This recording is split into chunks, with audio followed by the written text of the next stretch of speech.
Hey there, Mama, and welcome back to the Moms Overcoming Overwhelm podcast, episode 71. I'm Emily McDermott, and I'm here beside you on this journey as we work together to declutter your home, head, and heart.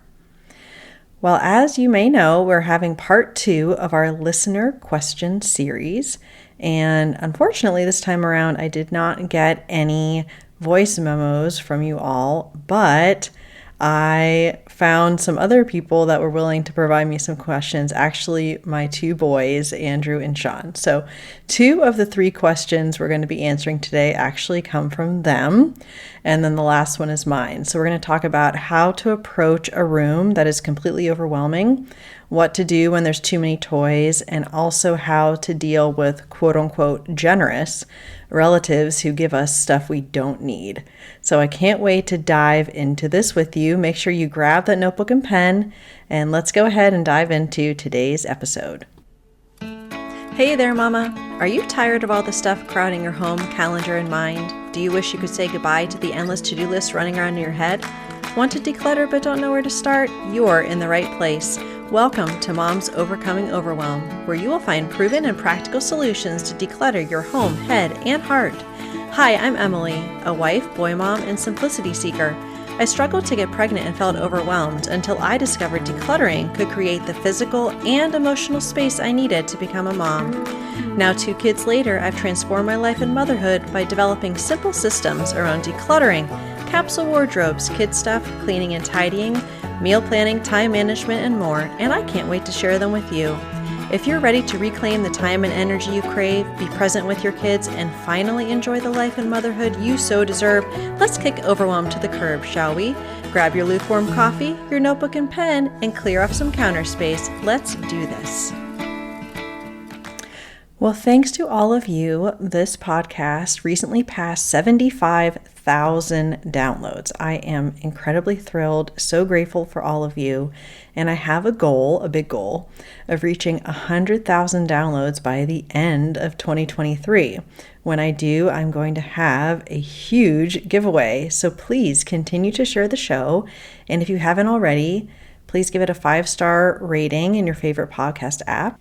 And if you really want to make my day and you're listening in Apple Podcasts, go ahead and find the show, and then you want to scroll down to this small little section with purple writing where it says write a review. If you would write a written review, that would just mean the world to me. So thank you so much for your support. Okay, we're in part 2 of the frequently asked questions series. And again, if there is a question that you would like to ask, we're going to have one more round of this. And I'm sure we'll do it again in the future, but you can go ahead and email me your question. You can email me at info@simplebyemmy.com. Or if you want your voice to be heard on the podcasting apps all over the world, you can go ahead and head over to simplebyemmy.com/podcast. Scroll down to where it says start recording, and you can leave a voice question for me. Now, I did ask my kids if they had any questions about decluttering, and they're not here right now. My husband took them out to the park so that I could record. I was tempted to get their voices on here. Maybe I'll do that in the future. But the question that my son Andrew had was, what do you do if a room is full of clutter, and how do you go ahead and start decluttering? And I thought that was a great question. So we're going to be talking about how to approach an overwhelming room. Now, if you listen to episode 5, don't know where to start decluttering, the answer may surprise you. And by the way, I have a ton of related episodes today, so check out the show notes in case you're not able to take notes right now. But I recommend starting in your car, the most unemotional, unsentimental area. And the reason that we want to do that is because no matter what area we are approaching, we want to start in a certain order as far as what we are doing as we go through the layers that are there. Because decluttering is like an onion, and that there's layers, and we're going to get through one layer at a time. And then we're probably going to have to go back and go through the next layer and so forth. So the first layer of what we're looking at is really that trash and recycling, anything that's an obvious throw it away. Then we want to look at the items that need to go back to their home. So if they're not in the room they're supposed to be in or the floor they're supposed to be on, then we want to relocate those items. And when we're done with that, then we're going to be looking at a specific area or specific category and using that container concept that we talk about in episode 6 and we're going to play a game that I like to call Love Like, Maybe No. And I talk about this in episode 63, 3 creative ways to encourage your kids to declutter. And in fact, my youngest, Sean, actually did this with me yesterday as we were looking at our Halloween books and deciding which ones we want to put away for next year and which ones we want to declutter. So when we start with a certain category, or in this case, a subcategory, right, like Halloween books instead of all the books that we own, we want to start with what we love, what we like, and then those maybes or no's, we can decide whether we want to donate them, or we can use the out of sight, out of mind bin that we talk about in episode 48, the one thing that you need to add to your decluttering toolbox.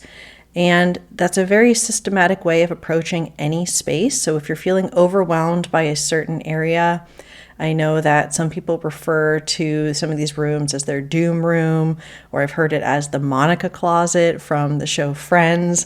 That is just where you kind of stuff everything and it's super overwhelming. We want to have this systematic way of going through it, and that makes it a lot more manageable. And we can still only do 10, 15 minutes at a time if we want. So just as a reminder, we do these kind of challenges every other week in my free Facebook group. If you want to go to tinyurl.com/moms overcoming overwhelm, I ask you a couple questions and then you can go ahead and get started with us in the group. Okay, the second question actually came from my son, Sean. And Sean said, well, what do we do when people have too many toys in their house? So I love this question, and I actually have addressed it on some episodes. One of the first episodes I'd recommend is episode 34, or Toys Taking Over Your Home, Tackle Toy Clutter with My 5-Step Plan for Busy Moms. And what I want you to do, which I will probably do a whole episode about at some point, is to use the 3 C's of decluttering. So the first C is to curb your consumption. You want to stop buying toys for your kids for every reason, like they behave in Target, you're getting them a toy. They are looking in a catalog, you get the toy. You want to try to limit the toys coming in, especially things that you're getting them, maybe to just birthdays and Christmas only, or whatever other holidays or gift-giving ones for you. Now, I talk about this in episode 23, Drowning in Clutter. Stop doing those 3 things. And so really curbing your consumption is stopping that influx. And then the second C is to understand their capacity, also your capacity, what you're able to realistically manage. I talk a lot about capacity in episode 30, Feeling Stuck on Your Decluttering Journey, the one mindset hack that will change everything. And so you need to understand how many toys can they realistically manage. A lot of times we think that our kids are just bored because they do what I call as the dump and go, where they grab the blocks and they dump them out and they move to the next thing and they dump it out and move to the next thing. But they're likely just overwhelmed because too much stuff is stimulus overwhelm for them, both visual and also tactile. So you want to consider maybe doing like a toy rotation, or definitely using that out of sight, out of mind bin that we talk about in episode 48. And that will really help you with your toy clutter. And if you need further support, you can come to the Facebook group, or you can always talk to me, hop on a coaching call with me.